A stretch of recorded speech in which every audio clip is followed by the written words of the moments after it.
Hello, আসসালামু আলাইকুম। আজ এক ভিন্ন ওয়েতে আমি মুরগির মাংস রান্না করেছি। তো ভাবলাম আপনাদের কাছেও শেয়ার করা যাক। তো এখানে আমি তেলের মধ্যে কিছু গরম মশলা আর পেঁয়াজ কুচি দিয়েছি। এগুলোকে ভালোভাবে ব্রাউন কালার করে ভেজে নিব।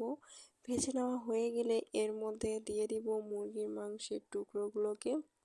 কিছু সময় ধরে মাংসগুলোকে পেঁয়াজের সাথে ভেজে নেওয়া হয়ে গেলে এর মধ্যে দিয়ে দিব আদা বাটা, রসুন বাটা, জিরা বাটা।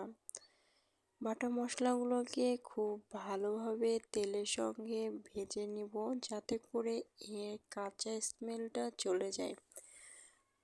এরপর দিয়ে দিব পরিমাণ মতো লবণ, হলুদের গুঁড়া, মরিচের গুঁড়া, ধনিয়ার গুঁড়া। মশলাগুলোকে মাংসের সাথে খুব ভালোভাবে নেড়েচেড়ে মিশিয়ে নিব। ভালোভাবে মেশানো হয়ে গেলে এর মধ্যে দিয়ে দিব 1 কাপ পরিমাণ গরম পানি। মিডিয়াম টু হাই হিটে মাংসগুলোকে কষিয়ে নিব। কষানো হয়ে গেলে আবারও দিয়ে দিব 1 কাপ পরিমাণ পানি। তো ব্যাস হয়ে গেল আমার মুরগির ঝাল। তো এখানে আমি পেঁয়াজ বেরেস্তা ইউজ করেছি। আপনারা চাইলে করতে পারেন, এতে করে টেস্টটা অনেক বেশি ভালো হয়।